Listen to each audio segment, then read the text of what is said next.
The boxing world received some pretty big quote-unquote news today, and I'm going to break that down from a betting perspective for you in a second. But first, my name is Percy, and welcome back to the 4Bs, where we discuss boxing, betting the B-side, and other BS. Different outlets on IG and X have been reporting that Tank Davis now has a new opponent after Lomachenko has decided not to fight him this year. They're saying that Shakur Stevenson versus Tank Davis is a done deal for November 23rd in Las Vegas.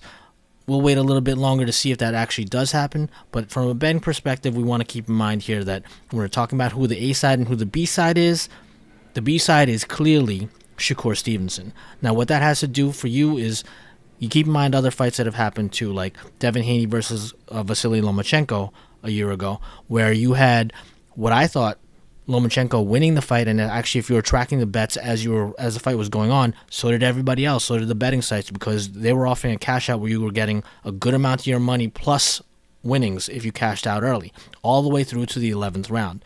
Of course, what ended up happening is Devin Haney wins the bout on a decision, and if you kept your money in, you lost it. So if you're going to bet Shakur Stevenson, keep in mind, if you're doing a money line, make sure you bet it and split your bet so that you can give yourself the option to cash out if that's what you want to do.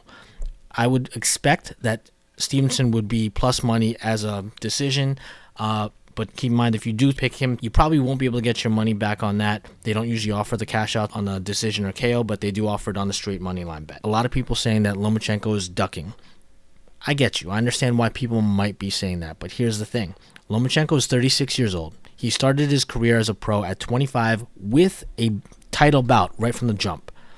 He was fighting the best of the best from the time he jumped into the ring as a pro, and he's proven himself time and again. If you really look back at it, the only time he's fought someone and clearly lost the fight was when he fought Teofimo Lopez. And I've had the pleasure and the honor of being able to watch him fight in person when he fought in Madison Square Garden a couple of different times, when he fought Jorge Linares and then also Jose Pedraza. He's one of those guys that I'm very happy to have been able to see in person. He's at 36 years old, understanding that he doesn't have that much time left, and as far as resources, time is the one that's most valuable to him. So when he makes this decision and says, you know what, I'm not going to fight Davis right now, I want to spend more time with my family, if that's what he wants to do, he's earned the right to do it. Lomachenko understands that if he steps aside and lets Tank Davis fight Shakur Stevenson, he can fight the winner of that, and instead of having to fight two fights to win the belts, he can fight just one of them to win two more belts and add it to the one he already has, leaving only his fellow Ukrainian fighter, Denis Baranchyk, as a title holder who he would not need to face next in order to be undisputed at lightweight. He probably also is thinking that if the right outcome happens for him, he's probably hoping for Shakur Stevenson to get the win, that maybe he's got himself a better shot at winning against Stevenson than he would if he had to fight Tank Davis.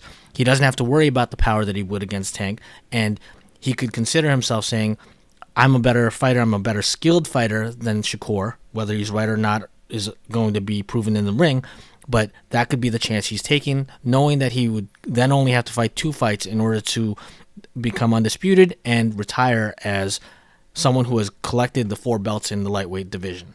Moving on to the bet that we had from last week, where we had Derek Chisora winning by KO or TKO over Joyce. One thing I noted in that bout was that they had a combined age of 78 years old, and Joyce at 38, Chisora at 40 are also in a similar position to Lomachenko in that they have to understand the end is near if it's not already here.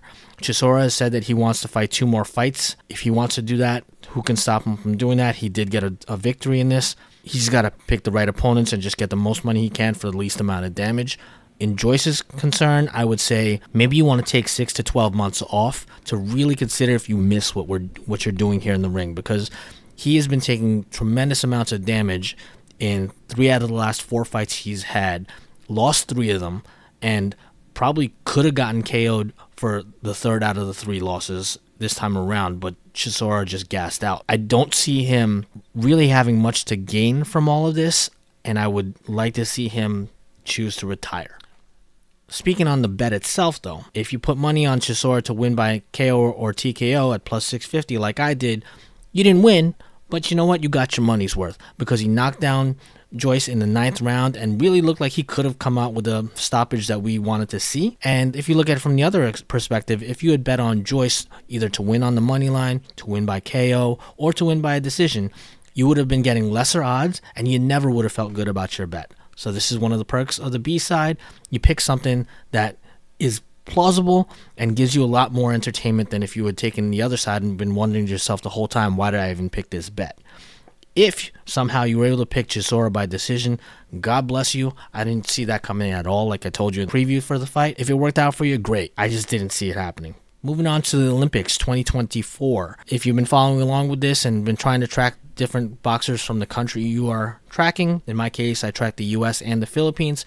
The Paris 2024 Olympics app is awesome for this. You can sort by the event, you can sort by both the event and the country and see what's coming up, so you can put little reminders into your calendar to go ahead and watch. That's what I did today so that I could catch women's boxers at the 57 kilogram, which is 126 pounds weight, where we had American boxer Alyssa Mendoza and Filipino boxer Nesthy Petecio both come out with victories in their respective fights in the round of 32. Nesthy Petecio is someone who I had seen fight in Tokyo 3 years ago, and I wondered back then, why isn't she just going pro? She's now 32 years old.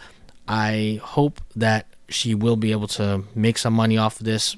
Look, the dollar goes a lot further in the Philippines than it does in the U.S. She could do something really good for herself. She's also a fun fighter to watch. She won a very convincing fight. Alyssa Mendoza was not nearly as convincing, but I do think Petecio has a real chance at medaling again in this Olympics. Last note here about boxing, I also put a little tiny parlay on the Philippines fighters. We had 3 women and 2 men, all to win gold. I know I'm not going to win that bet, and I wasn't going to put that out there for you to do as something that would be a recommendation, because I'm not trying to drag you into deep waters and drown you here. But I know when I do it, it's kind of like buying a lottery ticket. I know I'm going to lose, but what it does allow me to do is sleep really well and have dreams of actually winning, at least for a day or two or maybe longer. The longer it lasts, the more enjoyment I got out of it, and so be it. But you could bet things like this and bet like $1 if you wanted all 5 of them to win, and you're going to be making like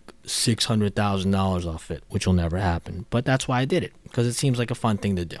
As I record this, I believe the U.S. men's soccer team is about to start playing, if they haven't already.